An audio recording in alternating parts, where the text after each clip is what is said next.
She has a bonnet. Eric wants bonnet. Camille gives bonnet to Eric. Pierre tries to get bonnet back. Eric does not want bonnet to be stolen.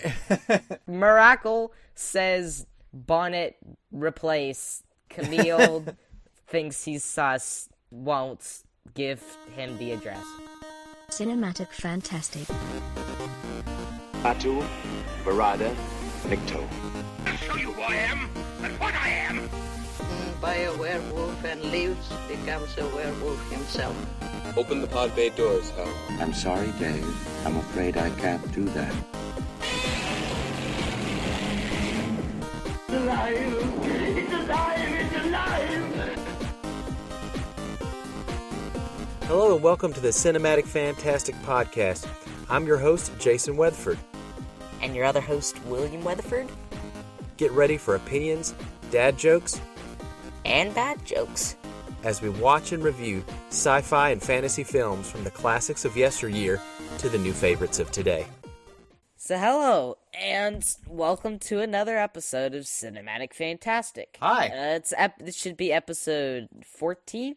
14. And today we're doing yet another short story like we did the last episode. It's called Murders in the Rue Morgue. It's loosely based off of Edgar Allan Poe's short story, and when we say loosely, we mean it only carries over maybe a small handful of facts from the short story, as far as I can tell. It came out in 1932, but it was planned for a good little bit, at least a year or more before that, for different reasons.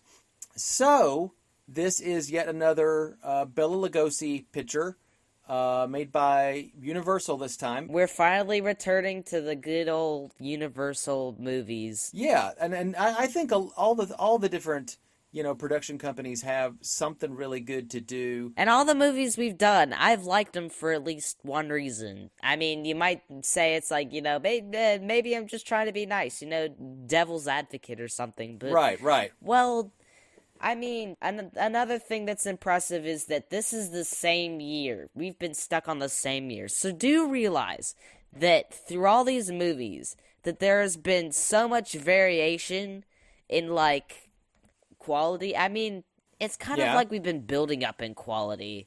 I think so. As we've been going. think so. Yeah. And that's really interesting, especially in 1 year setting. And these might be out of order in terms of months. Most definitely, probably so. So yeah, when I created the list, or at least suggested the list, I had no idea which ones came first and didn't. I just kind of chose them based upon the year and what Wikipedia had said was coming, what order they came out. So if I was a little bit wrong in that, I mean, we're not, a slave to that at all. We're kind of doing what we feel and do what we want to do. And it's a nice shakeup, instead of, going absolutely chronologically, like those really specific OCD people, whatevers. Yes, exactly. Well, I mean, everybody's got a little bit of OCD about something. It just depends upon what level you've got. Is it really crippling or not? In this case, I have OCD about the movie we're to talk about, so let's talk about the movie. Wow. Okay, so first thing that I would say is that we have a movie where a dark figure named Eric kidnaps a woman and takes her across rooftops. Wait a minute, that's Phantom of the Opera. Okay, no. No, that's not Phantom of the Opera, it's Der Golem. Well, oh no, yeah.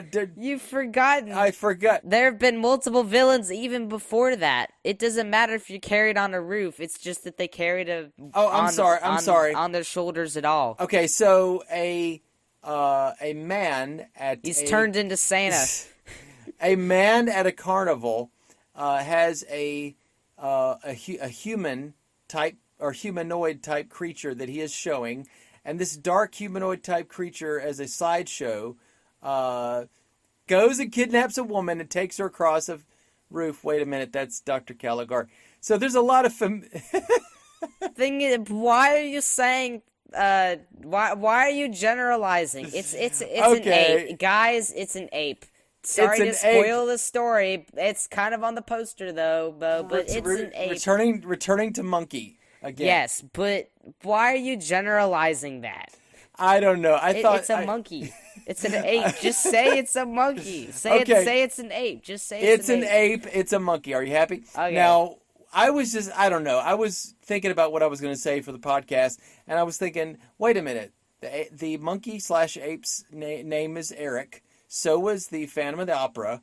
And then because I was thinking we're back in France again. So I was thinking, we're in France again. What are some other similarities to some other things we've done? So I know I'm overgeneralizing, but I really did see some similarities to some things we've done before. A mad doctor talking about evolution. That's like Dr. Moreau. And this guy's name is Dr. Miracle. It's so close. No, I'm kidding. This is very, it's its own thing. I don't mean to overgeneralize. I did enjoy this movie to an extent. I think that I didn't hate it. That's about the best I can say about it give my opinion of it. It's okay.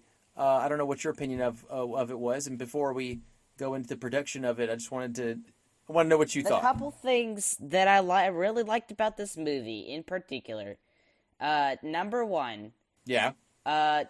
Is the writing for Lugosi. Now, Universal really knows how to write Lugosi. I mean, maybe it's just that they're trying to do the same thing they did for Dracula or something, but they really do know how to write him, pretty well.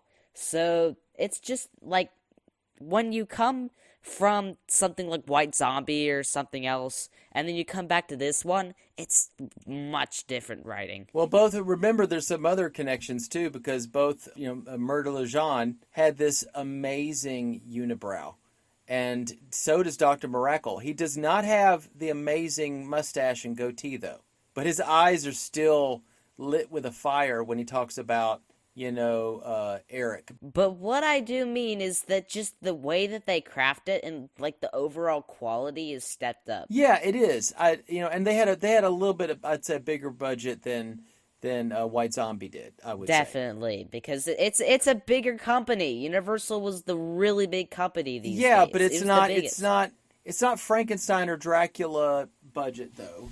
But I do think they did spend a little bit more than they did with Dracula, I think, maybe. Another thing I do like is that I really like some of the lines that Pierre gives to profess, his love. It's very poetically written. Well, yes, but in a way I kind of was listening to it, sure, it works for a 1930s movie, but I was thinking that stuff just won't fly these days.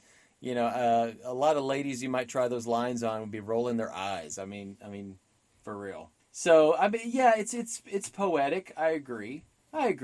All right, so let's kind of get into it and talk about the making of this movie and some of the actors involved. When I do get to a particular actor, I'm going to kind of gloss over him a little bit because I will talk more about his performance in this than I will talk about him, because we have gone over this particular actor in great detail, and we'll probably go through it again. But I'd rather talk about their performance in the movie rather than their kind of history. And I know you probably know who I'm going to talk about. So, okay, so let's get started. The first thing I wanted to mention is that we have an old friend, or an old Freund, I should say, because Carl Freund. Carl Freund, he was the cinematographer, and he made he invented the unchained camera technique, or that's at least right. is credited with it. But that's fantastic.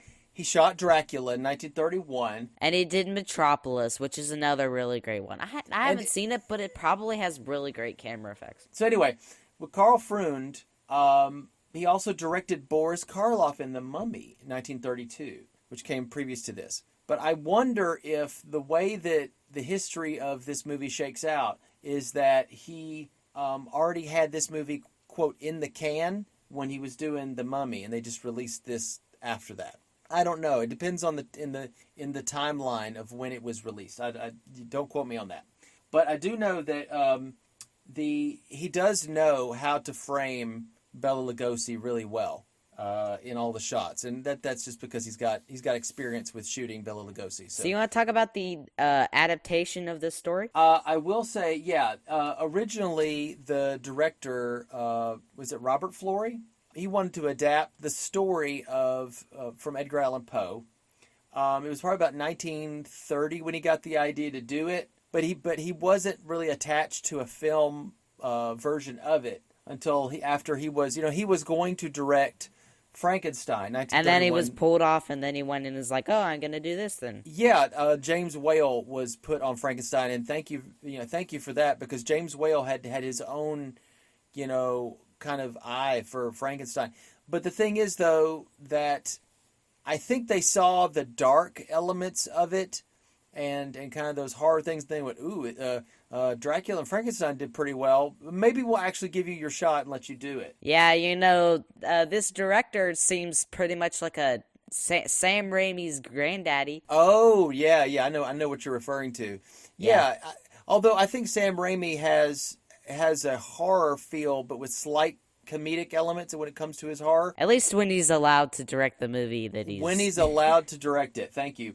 All right, so not much of Poe's original story is in the script, which was written by Tom Reed and Dale Van Every. And also there isn't... I think there is not a Dr. Miracle character. Is that right? Yes. That was invented for this. Okay, so originally in the story, it was just a sailor. It was a sailor who brought the ape from Borneo, and the ape saw him, shaving his mustache and whatever. And with a razor blade. So the ape just wanted to be a barber, and then he went out into the world, and then he saw two ladies, and one of them was pretty good for barbering, and then attempted to do so, killing her and striking the whole story. And just so you know, she dies in this movie. Yes, Madame L'Espinay. Whatever. España. She was saved at the end, but she's actually dead from the beginning of the actual story. Yeah, so it's quite a departure. They wanted to have a romantic interest and also a save the girl ending. Well, also they wanted a villain. They wanted a Bela Lugosi villain tale. It kind of also removes that interesting element of there was no villain to the story. You can't blame a guy who just brought him from Borneo and then he wandered loose, and you can't blame an ape because an ape is an ape. He has instincts, and you can't blame him for anything. So it's a really interesting quality that it kind of gets rid of in favor of, as I was talking about before, the hero, the villain, and the romantic interest, and it kind of morphs the story into those three characters, and it's got to have those three characters, so that's really interesting. Well, yeah, and the thing is, it becomes its own thing, its own organism, so to speak. So let's go over kind of, before we talk about a little bit more about Robert Florey and any of the producers or whatever. Well, I'll mention, I don't have to talk about this guy much, but I will say, it's produced by Carl Laemmle Jr., who, loved spending that sweet Universal cash. Remember, he had to have those guys like Irving Thalberg to kind of hold him in check, because Irving Thalberg was the money guy, and he was the producer, and he could he would get the projects kind of going and kind of help spend that money in the right way. But Carl Laemmle Jr. was he got kind of big for his britches, thinking he was all that. And you'll see that he does have a connection to this movie beyond being the producer, and I'll tell you what that is in a minute. Let's go over the cast. Of course, as I mentioned, Bela Lugosi plays Dr. Miracle. This was filmed during the time period after Dracula, and he was kind of typecast at the time. He's also got some more Universal movies coming up, like The Raven, Son of Frankenstein, 1939, where he plays Igor. He was also 1932's White Zombie. We've already covered that one. We've already covered that one. The thing is, from about 34 to about even 55, he was very typecast as either a mad scientist or a mad doctor. And even in this movie, they made him Hungarian for the purpose of, yes, Bela Lugosi is also Hungarian, so it's like, where does this guy's accent come, where does this guy come from? His accent is very Hungarian. And I was just like, but he is Hungarian. He sounds very European, and I was like, yeah, Hungary. But we'll get to that in a minute, or a little bit later. Of course, the person that I would say is a connection to Carl Laemmle Jr., we'll talk about next. All right, so you notice that very similarly to, I believe, Oh yes, the girl, the female lead in White Zombie. She was kind of too big for her britches kind of person. Well, a lot of these actresses, other than Fay Wray, I think Fay Wray actually, I could definitely see some talents there beyond just her beauty. Fay Wray, of course, was in King Kong and Most Dangerous Game, but this is Sydney Fox, plays Mademoiselle Camille L'Espagne. She is the female lead in the picture.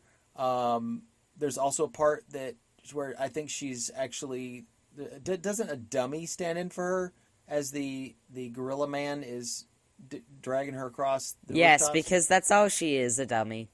Oh, boo. That's so mean. No, I mean, really. Sometimes they have to do that because it's just he just doesn't have the strength to carry a human being like Eric the Ape does. And maybe saying she actually doesn't have bones. You see her right. cheekbones, they're fake. They're gone, yeah. So Sydney Fox, of course, she was born Sarah Leifer.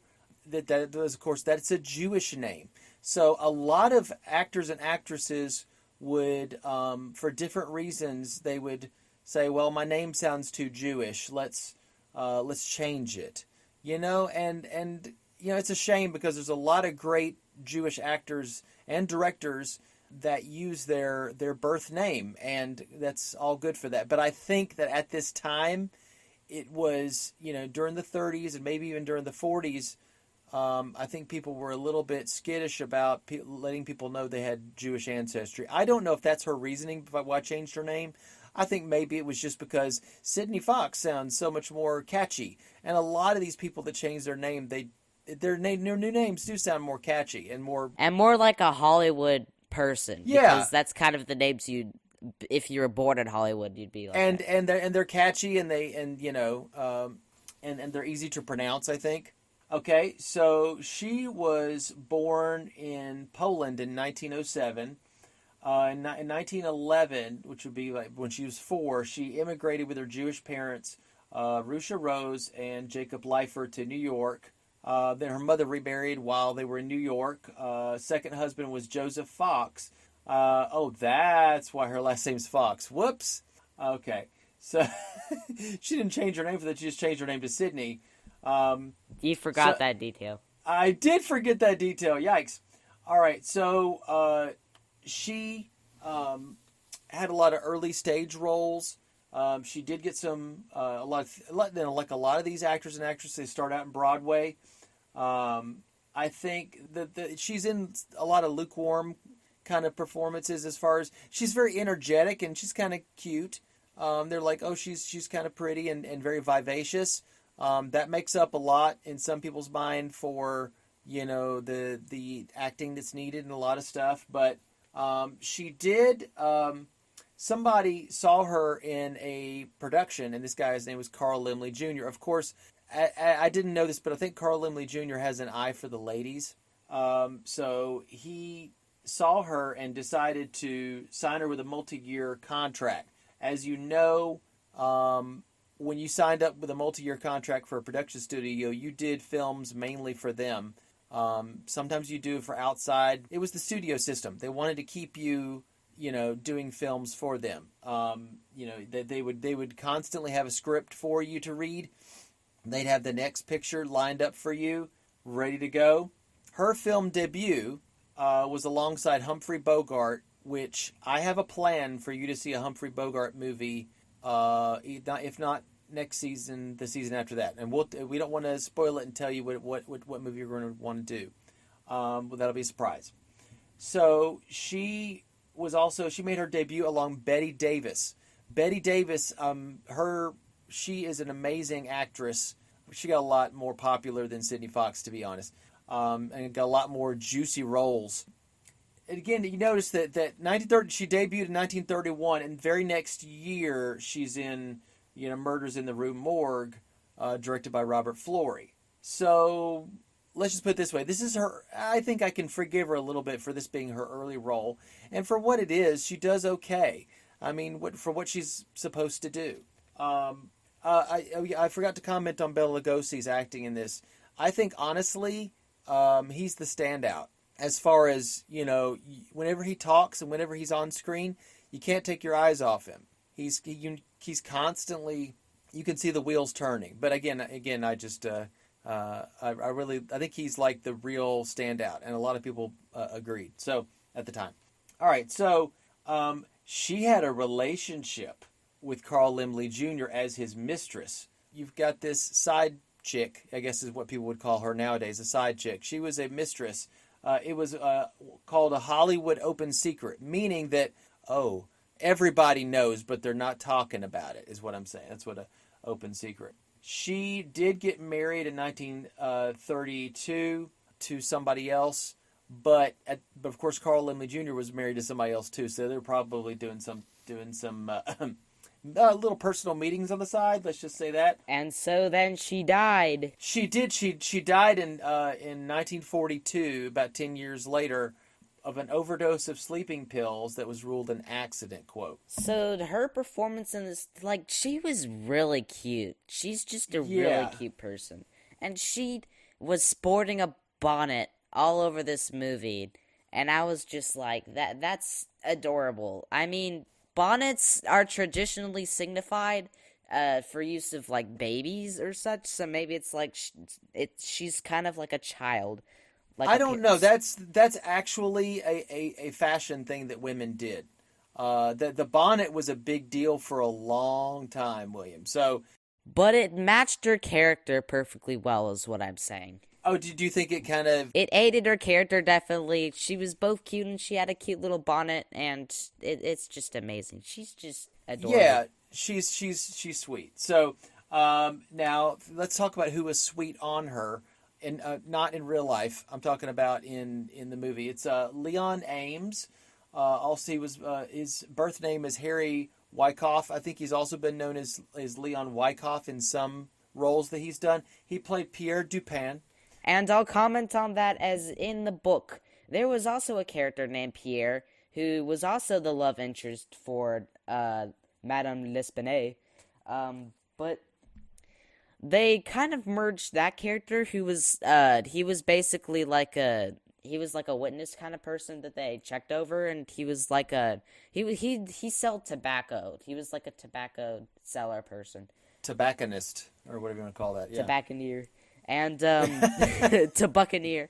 Anyway, oh wow. So, and they kind of merged that character in Auguste Dupin. I don't really know how that works in this movie. I mean, he doesn't do a lot of detective work in this movie. They make him a love interest. There's not much. He does do some, but not much. It's more scientific, and it's kind of in his role. He's not doing it in an official capacity as like a detective. Like, if you're wanting a detective movie, this movie is not it. They change it into more of like an action-y kind of thing, so they focus off of the detective work. And they push off the mystery, like the case, all the way to like the end of the movie. So yeah, and honest, here's the thing that's interesting about Auguste Dupin is he predates Sherlock Holmes as one of the first investigative detective type characters for stories, which is great. But in this, you don't see that at all. You do see him kind of investigating, but not in official capacity. He plays a kind of a morgue. Yeah, guy. You wouldn't be able to see it much in this movie, but in the book, it's definitely noticeable. What are they anyway? Because there's a mortician character in this movie, but there's also two. They work in the morgue. What do they really even do? I mean, do they really investigate? So in the book, as a character, he's kind of like he's a detective who does it kind of like amateurish. He does it like for fun. He doesn't get paid and stuff.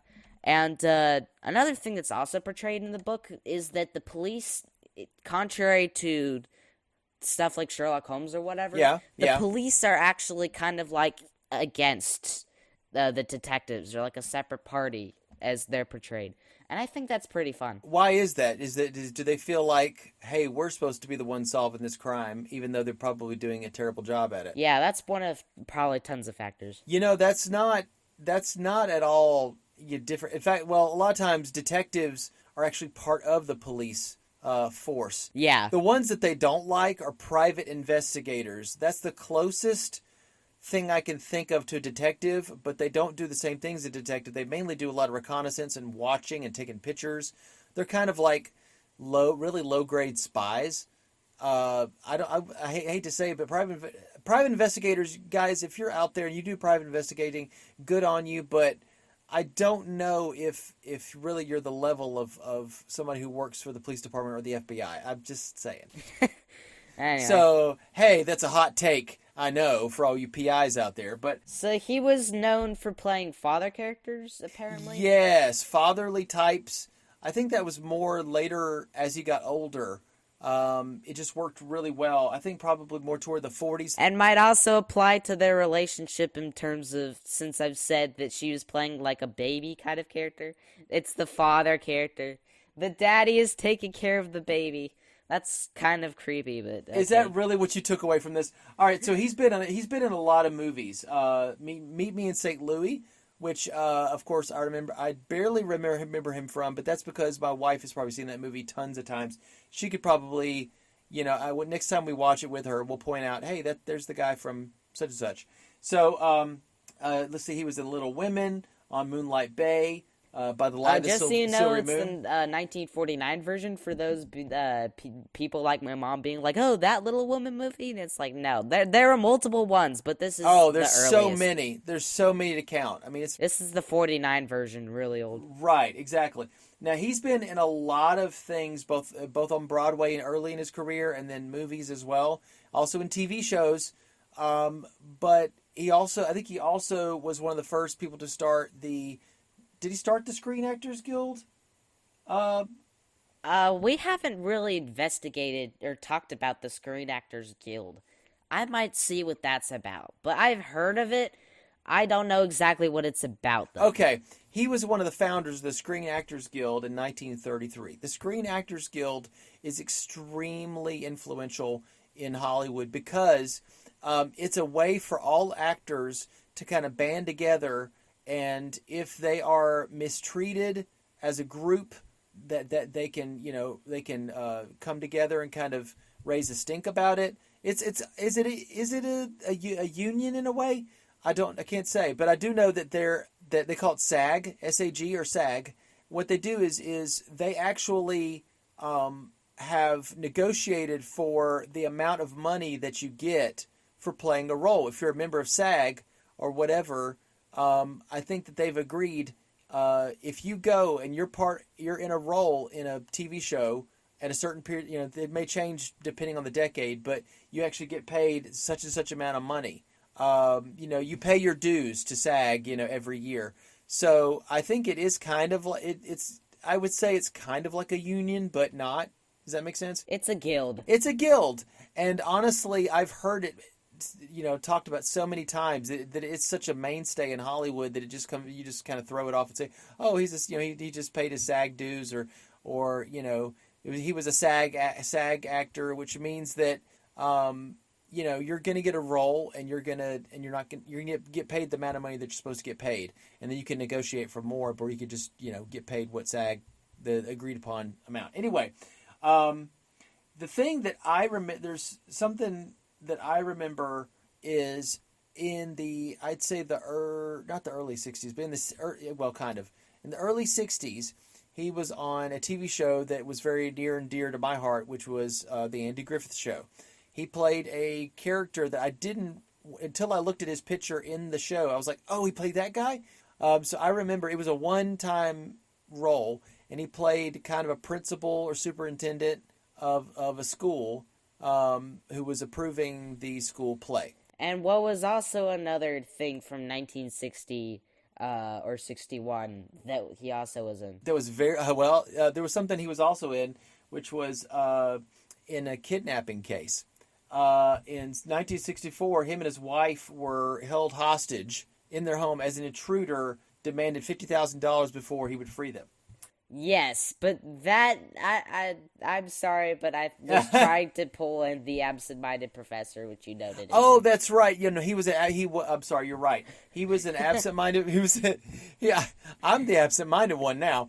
No, but okay. So this is the part where we play like the real creepy music in the background, where I'm going to talk like the unsolved mystery guy. After inspecting the cash that they got from the business partner of Leon Ames, the kidnapper left Ames in the house bound with tape and instructed Mrs. Ames to drive him in the couple's car. He also forced their business partner and a guest in the Ames house into the trunk.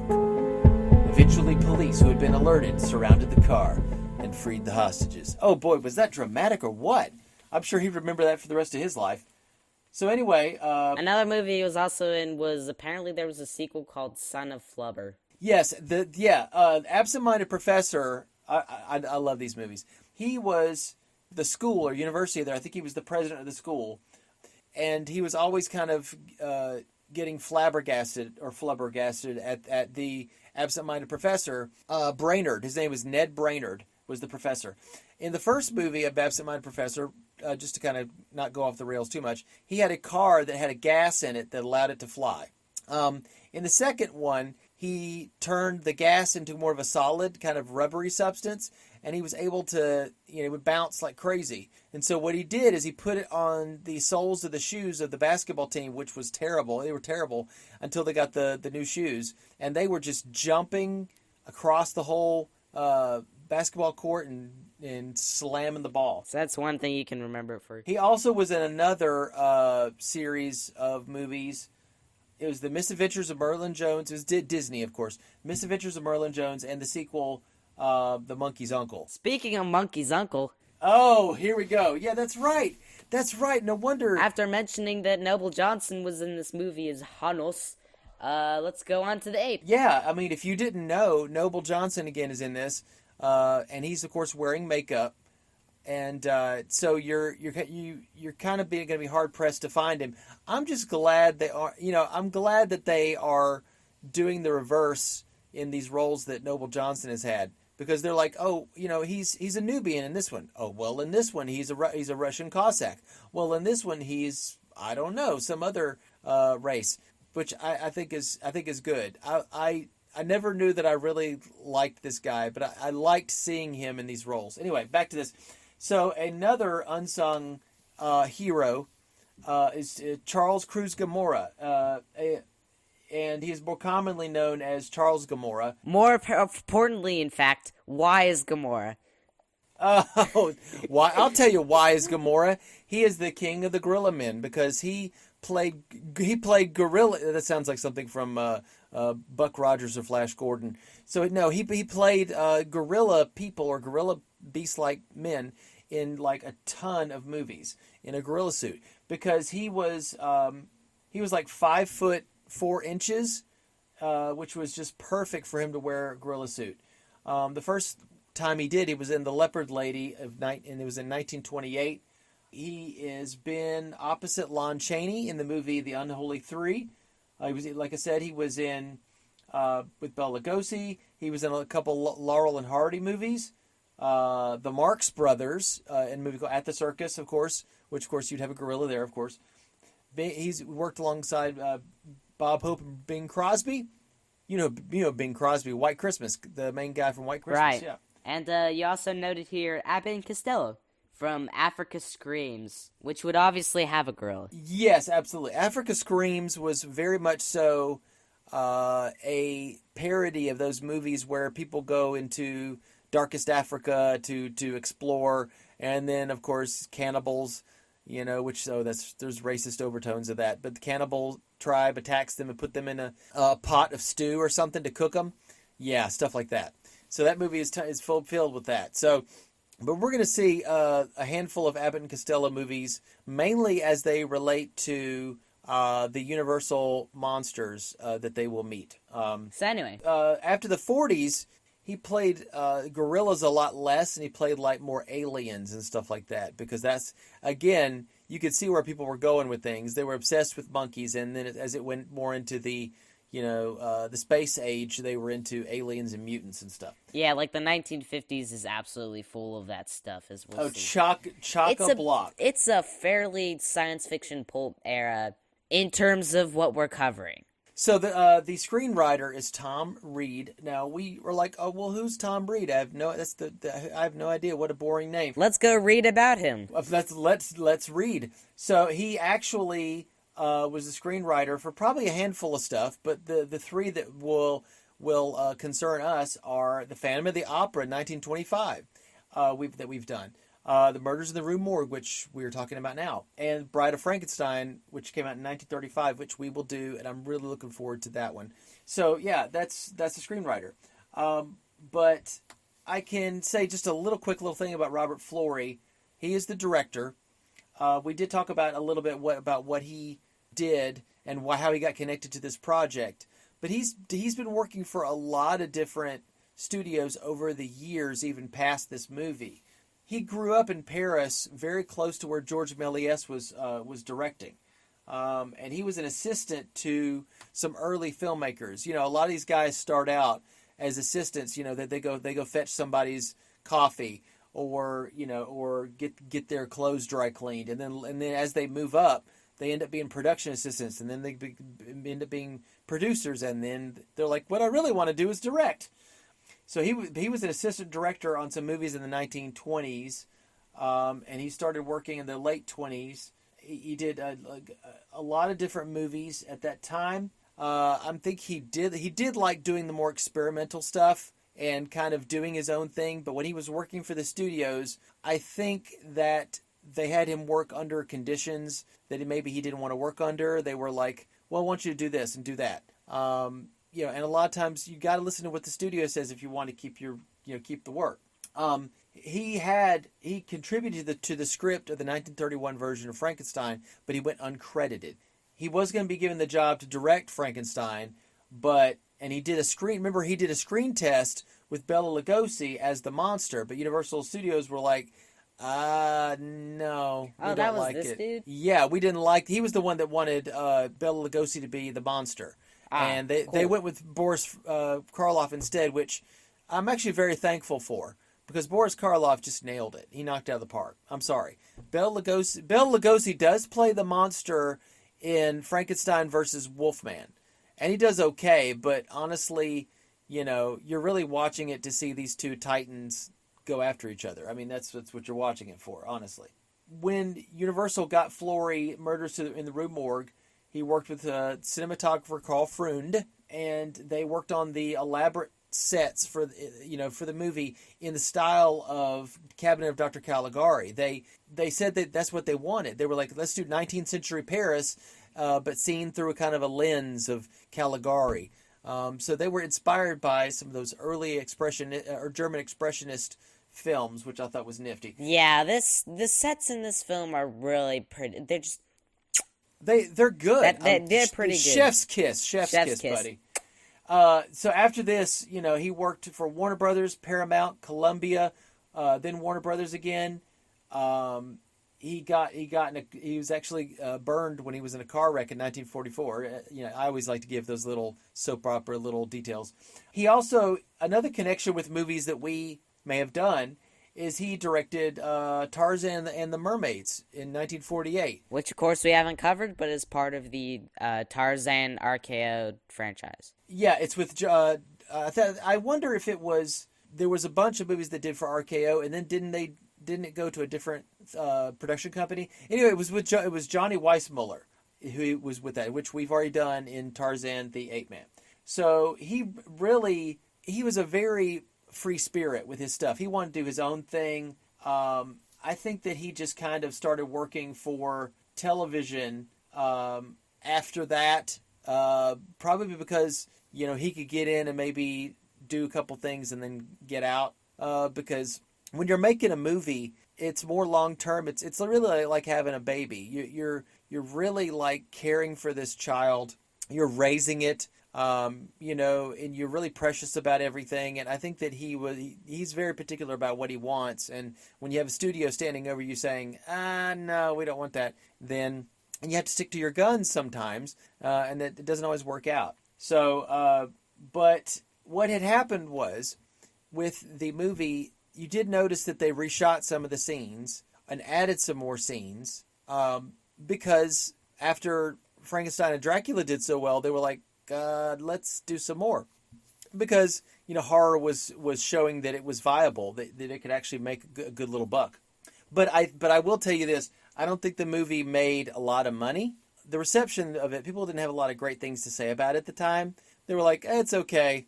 they thought that it was a little bit much for some of the scenes, because there's scenes where they're forcibly removing blood from a woman. So just heads up on that. The stuff about the ape kind of putting somebody up a chimney. They don't do that in this movie though, but Oh, they do. they do. But they They do. They did it with the mom. The mother, they lift up a thing, and the mother kind of flops out, and so.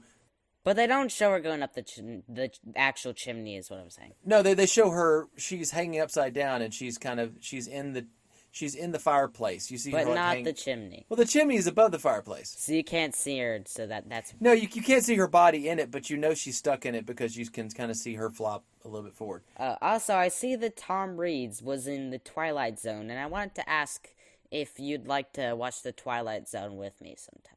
I haven't watched any of those. I hear they're pretty good. Guess what? They're awesome.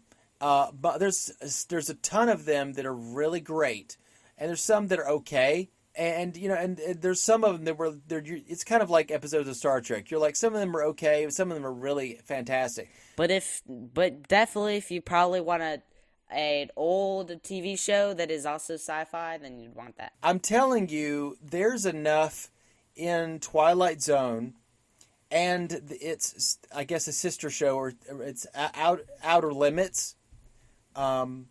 That show, there's enough in that you could actually do a podcast just off of talking about episodes of those shows.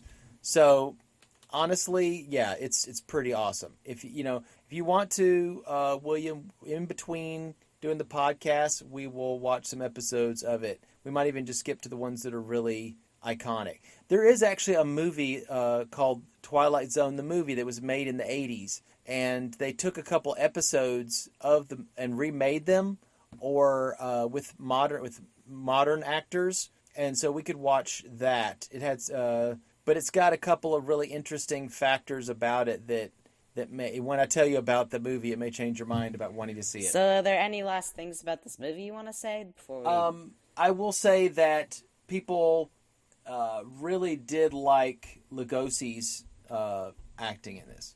Oh, also another thing to mention is that there was a Murders of the Rue Morgue, and they called another movie, and they called it Phantom of the Rue Morgue.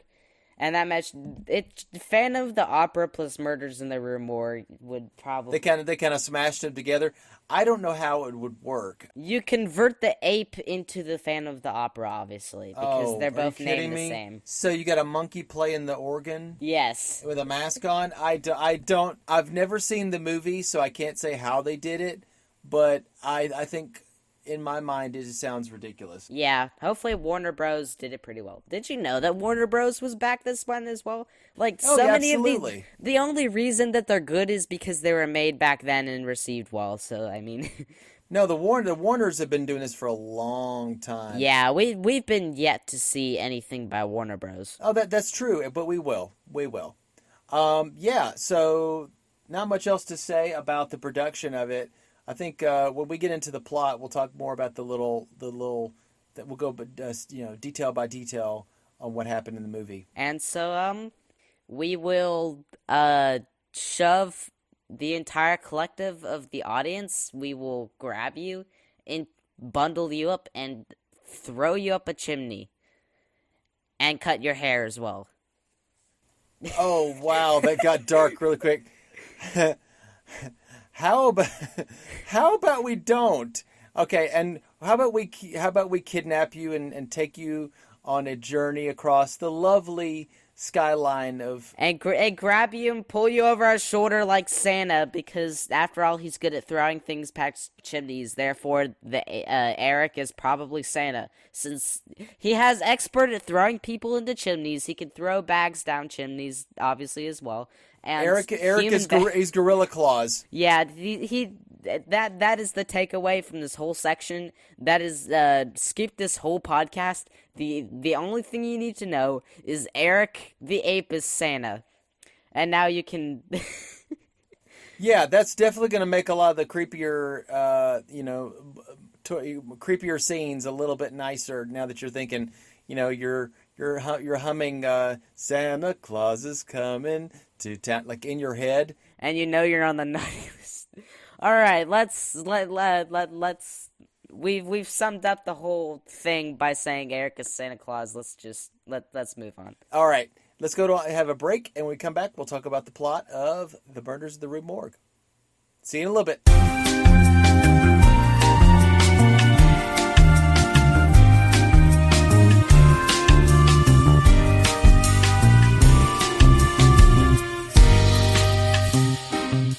Welcome back, listeners.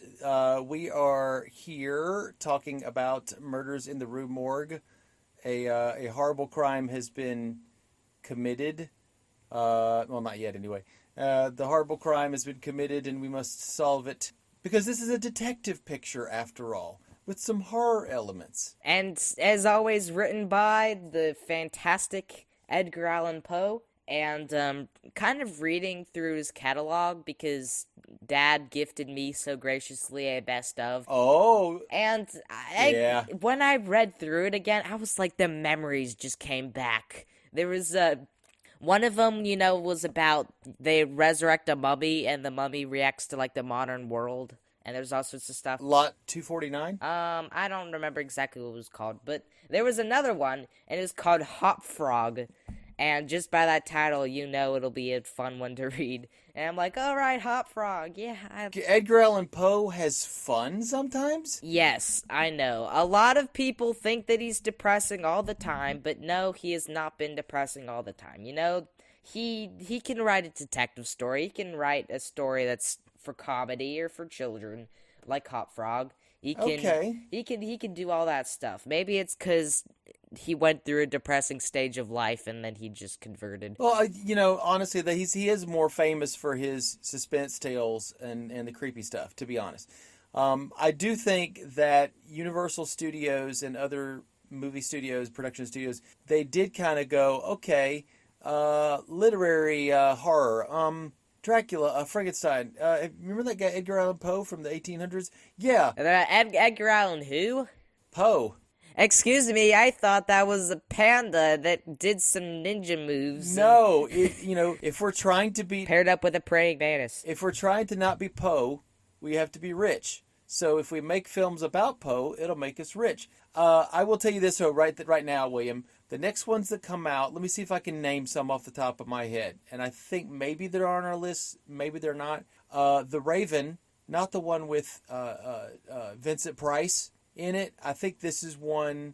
This actually does have Bela Lugosi and Karloff in it. Has nothing to do with the poem The Raven, Nevermore.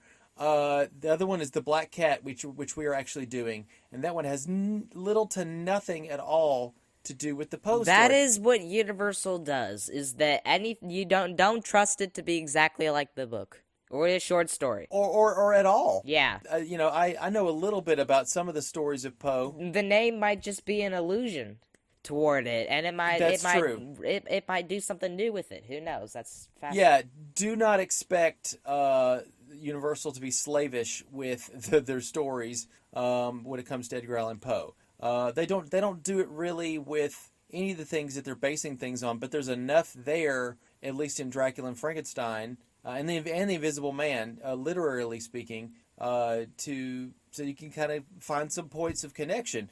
But the Edgar Allan Poe title movies, I think they are Poe's only in title only. There was no Dr. Miracle in the book. All right. So but anyway, the most important thing that we need to do on this podcast is jump into this plot. This nice, juicy plot. We're going to put our teeth in it and all our canines and pre-mortar, whatever. We're going to mix our blood with the blood of this plot and see what happens. See if we get that nice clotting. You'll know what we're talking about when we get to that scene. I'm sorry, I didn't mean to spoil it. Okay, so the first thing that you notice jumping into the movie is that funny thing is that the movie starts with the same cue as The Mummy, Swan Lake and all. And Dracula too. Well, no, that's a different... No? Oh, that one starts with Swan Lake, but this one, it has kind of like a... I'll play it here, but then it jumps into Swan Lake immediately after. Yeah, play it here. Yeah, I can definitely tell a difference. Yeah, it's very slight, but yeah, they did kind of pull that. Hmm. Another very slight thing is that they drew their S's leading in the credits, and I was like, why specifically? Did you want, like, I don't know. Carl Lumley does not have an S in it, so why? Are you Shrek or something?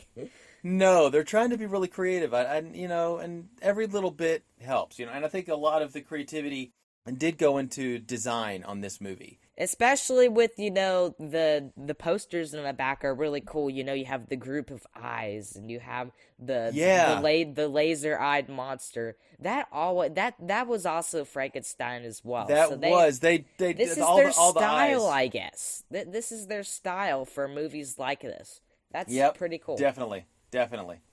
So, the actual movie begins with a boat floating by in a river looking toward a city, and the text appears, Paris 1845. Gee, I wonder where we are and what time period we're in. I don't know. We definitely do. Is that a miniature shot or no? What do you think? Yeah, that's my... It definitely looks like it was a miniature. Yep, so where do we open?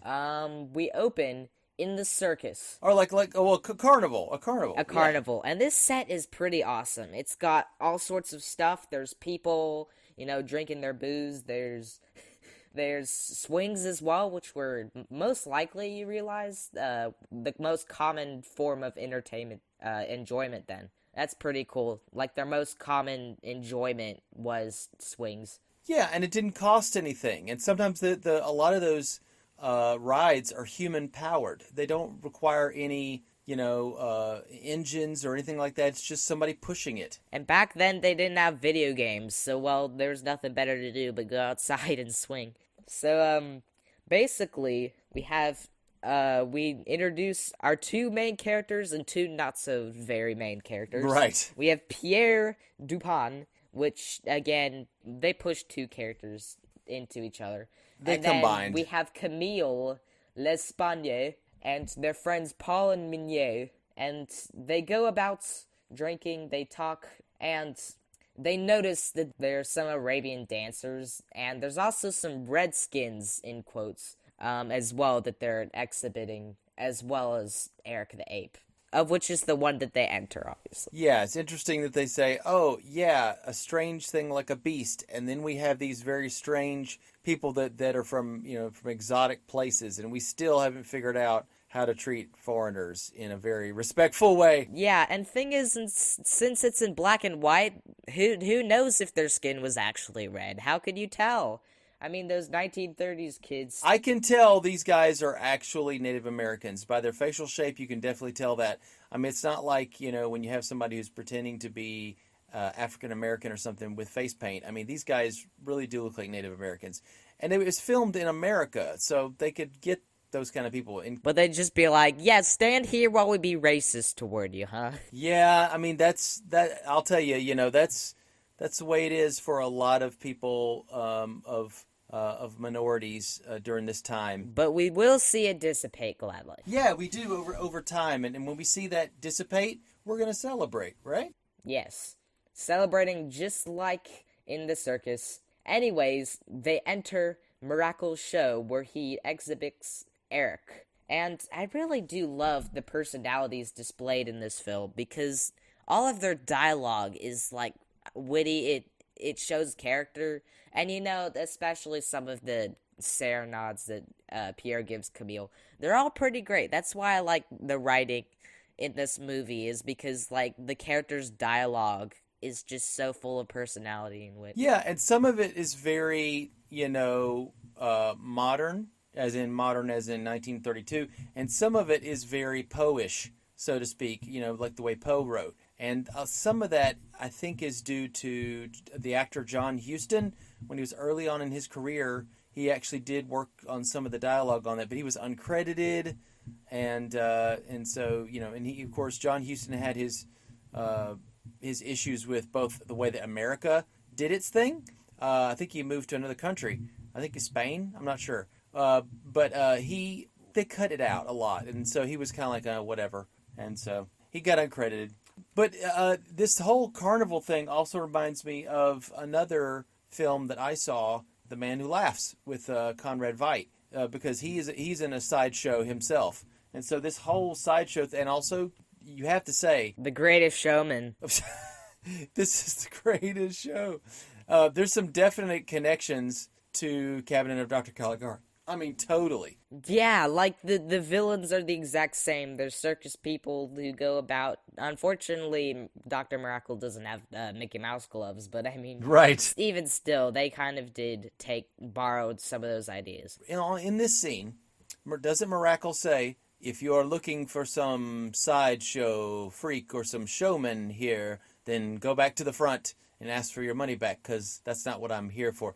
He basically says, yeah, I'm doing this sideshow thing to show you this thing, but it's to expose you to the amazing science that I'm going to do, or that I'm experimenting on. And he's like, he really wants people to see what he's doing, and he's very excited by it, but he's a little weird, so he kind of comes off a little weird to them. Is it okay? So Caligari and Miracle are both educated men. They're not just like a carnival barker just saying, hey, come see the dog-faced boy or the bearded lady. There's not just that. They're educated men showing what they're doing to a sideshow audience, but they're letting them know that they're quite a bit more sophisticated than what it may seem. Yeah, so to sum this the exhibition up, we're gonna play a quote. This film is very quotable, but we're gonna play Dr. Miracle talking about the exhibition, and about Eric. I'm Dr. Miracle, monsieur, madame, and I'm not a sideshow charlatan. So if you expect to witness the usual carnival, hocus pocus, just go to the box office and get your money back. I'm not exhibiting a freak, a monstrosity of nature, but a milestone in the development of life. The shadow of Eric Day hangs over us all. The darkness before the dawn of man. Listen to him, brothers and sisters. He's speaking to you. Can you understand what he said, or have you forgotten? I will translate what he says. My home is in the African jungle, where I lived with my father and my mother, and my brothers and sisters. But I was captured by a band of hairless white apes and carried away to a strange land. I'm in the prime of my strength. And I'm lonely. Here is the story of man in the slime of chaos. There was the seed which rose and grew into the tree of life. Life was motion. Fins changed into wings, wings into ears, and crawling reptiles grew legs. Aeons of ages passed. There came a time when a four-legged thing walked upright. Behold, the first man. Do they still burn men for heresy? Then burn me, monsieur. Light the fire. Do you think your little candle will outshine the flame of truth? Do you think these boards and curtains are my whole life? They are only a trap to catch the pennies of fools. My life is consecrated to a great experiment. I tell you, I will prove your kinship with the ape. Yeah, I love that. So there are some theories that you can make about Dr. Miracle's actual goal. So it's kind of confusing. Like, he takes the blood of his victims, and some would think that they would, like, inject it into the ape to make it more human, or inject gorilla blood into the woman to change her into an ape. I don't really know. And another theory is that Camille is just supposed to be the mate of Eric. They're supposed to be mated.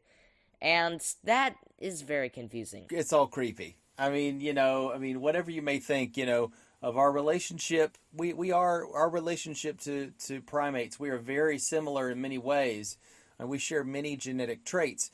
But you can't just take the blood of one creature and mix it with another and somehow get something crazy like that. It just doesn't work out that way. But anyway, Miracle and Janos are also, they really like their Camille. They're like, they're enchanted, as the Wikipedia says. Well, they say Eric, he says Eric likes her. Yes. So maybe... Well, you could put anything in the mouth of a monkey. That's true. Like a sandwich or a banana. Yeah, or a strange made-up twin language that they have. He's like... he's talking to the monkey, and he's like... It almost sounds like... I wonder if it's like a made-up kind of gibberish version of Hungarian that he made up. I don't have any data to back that up. It's just a theory, a Jason theory. Okay, to set this up, he says that they speak their own language. And this does come up in the book or the story and later on in the movie. But he mentions that they have their own language that Miracle knows how to speak. But it sounds like a Hungarian gibberish. Does that jive with you? Does that make sense? Yeah, listen to it again and tell me later on and tell me he's not speaking like a weird version of Hungarian. It's weird. So Camille, Eric wants Camille's bonnet that she has. She's just a very adorable character. So she has a bonnet. Eric wants bonnet. Camille gives bonnet to Eric. Pierre tries to get bonnet back. Eric does not want bonnet to be stolen.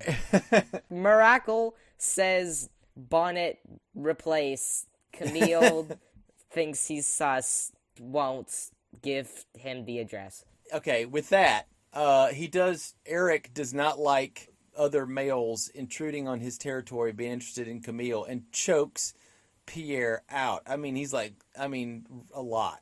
But they pull back, and of course, Pierre doesn't want to sue. I mean, look, in today's modern world, he'd be like, I'm going to sue you. That's the first thing he would say after he was able to talk. But he doesn't do that. But they just want to get out of there. They're like, that's nice. Got to go now. And so then they leave. And then Janos tails them. Dr. Miracle, though, they have to tail him because Dr. Miracle wants to know. It's kind of creeper, Yeah. He wants to know their address so he can send the bonnet back to her, because the monkey wants to keep it, and or the ape or whatever. And she does it. They don't fall for it. He's like, no, that's all right. We'll get another one. That's great. Have it. I think that Pierre is kind of smart. He's like, yeah, no thanks. That feels a little creeper. And he insists. And it's like, and that's why you got to have Janos follow him, Mr. Noble Johnson, with some great makeup on. I love that makeup. All right, so the next scene, we get them in their house, and Pierre is serenading Camille. And it's very nice writing, especially his second serenade. And we'll put that here. You're like a song the girls of Provence sing on May Day, and like the dancing in Normandy on May Day, and like the wine in Burgundy on May Day. Oh, Camille, I love you. And I love you too, Pierre. Look, there's all of our Paris spread out before us. Think of what all those walls are hiding. Broken hopes and bodies and hearts. Absent dreams. Starvation, madness. Crimes of the streets and tragedies of the river. Paris, my city. Yeah, he's definitely sweet-talking Camille, and But I like the lines here. It's very poetic. He's whispering sweet nothings in her ear. This is very much so, the romantic lead. It depends on how you look at it. You could appreciate it for what it is. Maybe I am a devil's advocate, whatever, but I'd see the bright side, I guess. Yeah, I think be nice to it. There's something that you can get out of a movie, even if it's like bad or something. It's like you can like a movie for something.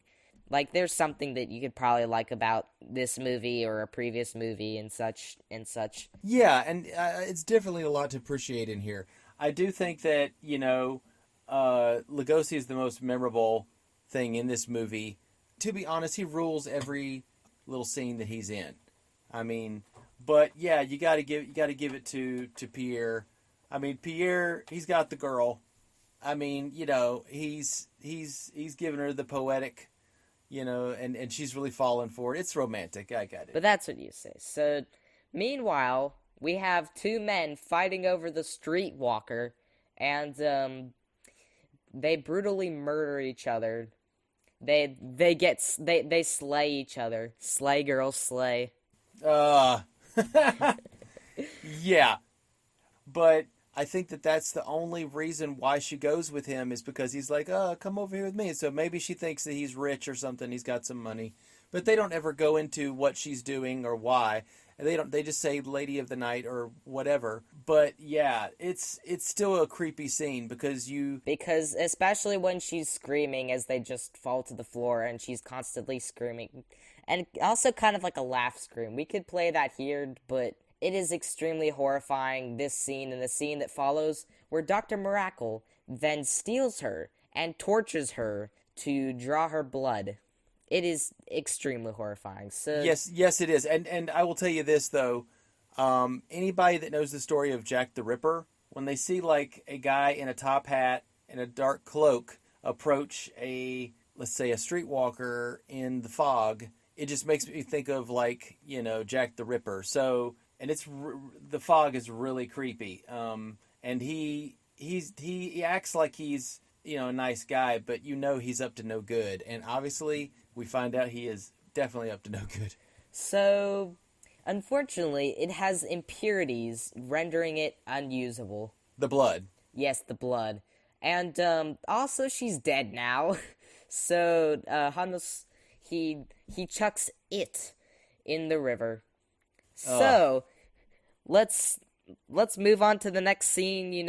Her body is then taken to the police station as a group of watchers are commenting on the situation. And we'll put a quote here as well. Breathe is sweet. Life is hard. The river is kind. The river is soft. It rocks them to sleep and asks no pay. 3 women, always more, always young. Also, notice how differently dressed the police are if you watch this movie. They were very different in the 1840s. I'm pretty sure they're also a new invention as of then, actually. They're more the constables and stuff. Yeah, they're more like soldiers here. They're kind of like conscripted soldiers. So then there's this dude who I think he like writes the records for the morgue. Yes. As they lump her in. And this dude is really funny, and he says, like, her age is, like, 3,000 stuff. We'll play that here. Age? 80, 1,000 or 30. And, Pierre wants to examine the victim's blood, but the morgue keeper forbids it because they're afraid that since he's a med student as well as a detective, the med students steal the bodies whenever they're like, hey, can we borrow your body? We need it for something really, really important. And then they never appear again. I don't want to know what these med students are doing with the bodies, but I'm just thinking, like, are they having a thing where they make makeshift catapults and like shoot the dead bodies at each other from across the courtyard or something? It's more like they use it for, like, studying. Oh, yeah, the experimentation. Autopsies and stuff. Yeah, autopsies, yeah. There's a real true story about the Edinburgh... I think I talked about this before during the Frankenstein episode. The Edinburgh school in Scotland, they were desperate for bodies to do autopsies on to show the students, to teach them, right? So they got with some guys named Burke and Hare. And these two guys, they got bodies for the school. And they're like, great, can you get more? The fresher, the better. And then they were like, well, I tell you what, we can get them really fresh for you. They're like, okay. And so these guys go like poison people and, kill like older folks. I'm serious. And they would kill people. And the whole thing is just a fascinating true crime story. But yeah, the whole process by which these med schools, would get cadavers is just, at the time, was not completely above board. But these crimes like this actually, when they got caught, they moved those in the better direction, and they were a lot more respectful with how they got the bodies. So the next scene involves the cook dude. I don't think he ever appears again, and he's making macaroni. It's more like spaghetti, but Pierre's too busy discovering a foreign substance in the victim's blood to eat. Anyway, they also think that Dr. Miracle is sus, so they don't really like him. Yeah, and you forgot to say that Pierre found special strange markings on all the bodies. And he gave the coroner. Oh yeah, he bribed him. He bribed him to get the bodies. So that's why. Yeah, definitely. Meanwhile, Camille has gotten her new bonnet from the mail, and she's gone out to the park after a really cool scene where there's some dudes down below and they sing a song that was probably really popular then. Oh, it's the picnic scene. Yeah, the picnic scene. They go out to the park. And also, during this transition, you can also catch a glimpse of someone on one of those old bicycles. What the front wheel is huge. I think it's called a velocipede. Yes, I'm serious. That's crazy, but yeah, he's driving that. One thing we noticed before this scene is we have a replacement bonnet. Number one. Number two, we meet the mom of Sidney Fox's character, Camille. So then, meanwhile, Pierre comes to visit Miracle. He went to say that he received her bonnet happily, and then he's like, good, see you later. And then he says that he's gonna leave for Munich, which is in Germany. But then, when he exits, the mover guys, he's like, hey, he's staying in Paris, don't move any of that. And then he's like, that's sus, he just lied to me, right? And, he just lied to me. So then, Miracle, instead of leaving for Germany, he then visits Camille's house, and then comes and asks, because Eric likes Camille so much, to go visit Eric.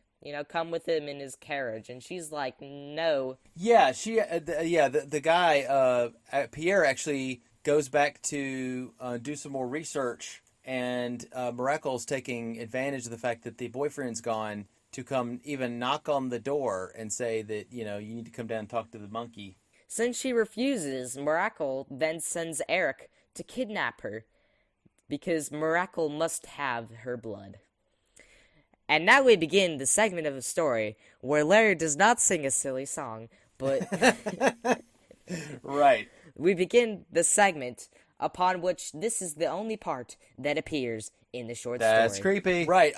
Is there a scene in the short story where Pierre is looking at two books with pictures of blood cells, and one says gorilla blood, and the other one says human blood, and he goes, oh, I get it. Yes, anyway...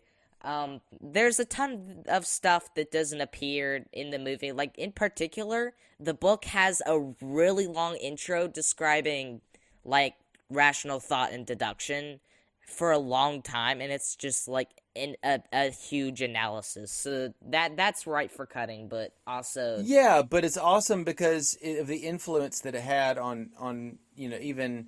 future detective. I recommend you go read it. It's a pretty good read. Anyway. Yeah, but read it as a detective story, not necessarily as the horror story that Universal would want you to have it be taken as. Pierre then arrives at Camille's house to see that she is screaming. Or rather hear, because I'm dumb. Anyway, he tries to enter the room, but the room is locked. The gorilla has invaded into her room, and the murder is happening. What I think is crazy is everybody else comes out of their house and watches him try to bang down the door. Yet, and you'll probably get into this, but they say something with their witnessing of this whole thing, that doesn't make any sense. They must not like Pierre or something, because anyway. So all these people come out. The police. Yeah. And they arrest Pierre because neither Camille nor her mother are present. They don't know where they are. They don't know what happened to them. They just know Pierre is there and that there were screams. Well, there's another thing that there's a kind of a lengthy scene in here where I don't know if it's played for comedic effect or what, but one guy says that he heard someone inside the room speaking Danish. No, it's German. No, it's Italian. Yes, that is also in the book. That is the thing that's in the book. I'm glad they kept that. He's interviewing the witnesses. He's like, in the book he says, I know definitely one person was French, but another one was Italian. No, it's German. No, it's Danish. No, it is Spanish. And in this one, instead of the presence of a French man, instead they said that they heard her screaming and then a voice. But they could not tell what this foreign language is. And he then proves that Eric is the culprit by then finding Camille's mother's dead body's hand in the fireplace, which just happens to have ape fur. And then Pierre says it is obviously Eric. Though there was much more evidence that was much better in the book, that is, because you could be like, well, the foreign language was an ape. That would obviously make sense. And you see these strangle marks on Camille's body. As you can see, these cannot have been made with a human. And that's how they kind of prove it. And that's what I like the short story for. And that is the end of the part that is in the book. Thank you. And now back to your regularly scheduled program of the murders of the Rue Morgue. Of Dr. Miracle. He has her blood, and Eric is eager for injection. At least that's what I think. Injection. Right. Her blood is perfect. Then, the police, along with Pierre, since they definitely know it's Miracle's ape, they get to his hideout, and Eric then turns against Miracle and violently strangles him. So, the shadows tell the story instead of seeing it actually happen. So it's horrifying when you see him just get absolutely demolished. Yeah. So, when the police then arrive, Eric then grabs Camille and climbs the ladder up to the rooftops, and the police chase him from exiting outside, and there's a crowd in commotion, and they arise. And the police... They also have planes. Some airplanes come and fly around him as he's on top of the building, and he swats at them, and he gets shot and falls down to the ground, and they say, "'Tis beauty that killed the Oh, wait a minute, that's King Kong." The helicopter. Okay. There's no helicopters in this movie, sadly. There's no planes, right. There's no planes. The only thing that is plain to see is the ape. Yes. So the police then corner Eric on the rooftops of a small dockside house. Eric then confronts Pierre on the rooftop, and then Pierre shoots Eric, and the ape falls, saving Camille from peril. And that's how it ends. Well, I'm not used to summing it up as much as I have, honestly, but, well, that's that. Yeah, that's a pretty good summation. I mean, at the very end... they do have a little tail scene on the end of this where you kind of have a mirror of the earlier scene with the coroner guy, where the guy is saying, the death of the woman. He's saying, what was the death? Oh, and he actually knows what the death is. It was like, it's by an ape. So is he talking about Miracle's body? Yeah, because he says death by ape. Yes. And that's the end of the movie. We got the credits roll. But Eric, we hardly knew ye. I'm sorry that you're not as iconic an ape as Mighty Joe Young and King Kong. But you will live in our hearts for your fat stomach. Oh boy. Well, see, look, it's not his fault that the bananas that he was probably how do we even know that Miracle was feeding him bananas? He could have been feeding him that fatty French food, because French food has a lot of pastries in it, a lot of butter, and oils. You and know stuff. that sweet old banana butter. Oh, banana butter blintzes? No, I'm kidding.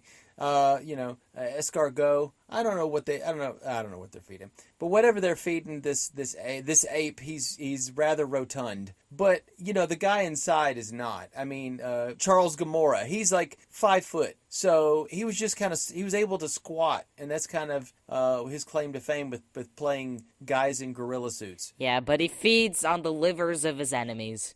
Oh, disgusting. Yeah, No, he's Prometheus. Oh, he's Prometheus. Call back to Frankenstein. Eric is also Santa, but he's also Prometheus. Or rather, Prometheus is Raven. Therefore, Eric is Santa, and he's also Zeus. That's more accurate. One more thing. There was a movie that came out later after this, and they wanted Bela Lugosi to be at the theater out front. I guess because they needed, this is a horror movie, so I guess we got to have him out there, even though there's no Dracula movie playing right now. They wanted him in his suit, and he heard that they were going to have a guy there in a gorilla costume, and Bela Lugosi wanted to have nothing to do with it. The reason why, I will tell you this, the reason why is for some reason, Bela Lugosi has this thing with gorillas, and we'll see this going forward. I mean, he's got Murders in the Rue Morgue. There's a movie called The Ape Man, I think, where Bela Lugosi is turning to a monkey himself. Yeah, go figure. And there's one called, I kid you not, Bela Lugosi meets a Brooklyn gorilla. I'm telling you, why that's apparently in Portugal there was a lost movie, and it's called Batman versus Dracula. Obviously, it does not have Bela Lugosi. It probably has the Spanish version Dracula, but who's to tell? It's Portugal. Portugal is not Mexico. Portugal is Portugal gonna do what Portugal gonna do. Yeah, but many people would have liked to have seen it, especially since it's probably one of the earliest spoof movies ever. There was a time when I think there was actually an animated film called Batman versus Dracula, and it was based upon a reboot of the Batman cartoon that they did, and it had a very slightly different style, and it was better than it had any right to be. But the Batman versus Dracula story was it was okay. But yeah, that actually did show up in the comic books and in animated form. But it's probably not the same movie as what you're talking about. They probably was a bootleg kind of thing as things go. This episode has been fun. This episode has been fun. And the thing is, though, we are going to see some more films with Bela Lugosi going forward, as well as Boris Karloff, for quite a while. And we're going to see some more about apes. Both, this is just the way the 40s, kind of turned out. Lots of monkey movies, and Bela Lugosi was in probably more of those movies than he would have liked to admit. But he just kept returning to monkey. Yep, so what do you think that Eric would be singing when he's falling into the water? Oh, is this a joke, or do you really want my honest opinion? Which Christmas song would he be singing? Oh, no. Oh. I don't think I'm going to guess. I'm going to let you just have the last word. It would obviously be... You better have a good one. You better that's why I asked you. I can't think of it. No, I kept thinking when you were saying Santa Claus, here comes Eric Claus, right down Eric Claus Lane. I don't know. Maybe Grandma got run over by a ape man. Janos got run over by a ape man. I don't know. Okay. Well, there were some murders. He knows when you're eating bananas. He knows when you are not. But even if you eat banana pudding, he still appreciates the thought. Carl Limley thought Sidney Fox was hot. I don't know. And that didn't work out for both of them, now did it? But anyway, I'm glad to see that some more performances from Bela Lugosi going forward. The one I'm looking forward to most is Igor in the Frankenstein movies. You might say that you're Igor to see that. Okay. Okay, our next movie is gonna be The Monster Walks. Yes. It should be. I've never heard of it. It definitely sounds like one of those classic, cheesy movies where it's I think it's more on the line of cheese than it is the line of classic. And I think that I have this feeling that... Thing is it Camembert or Blue? No one will know. It's Gruyere. It kind of seems like Monterey Jack to me. Gorgonzola. But what is going to be Monterey Jack Squat? That's going to be this podcast. Our podcast is going to be Monterey Jack Squat. That's what we need to say. In terms of length, I guess. Yeah, no, this will be fine. So we'll see you all on our next episode when we, I hate to say it, we got another monkey. I'm so sorry, William. Another monkey. All right, have a good one. Don't forget to open your third eye and telepathically message us at cinefanpod@gmail.com. Set your chronoscope dial to the future setting and peruse cinematicfanpodcast.wordpress.com. Hunker over your ham radio as your keen ears listen for the ghostly voices tweeting on our Twitter at CinematicFanta1. Exchange all of your money into Republic credits and donate at our Patreon page at patreon.com/cinefanpodcast. Ending transmission now.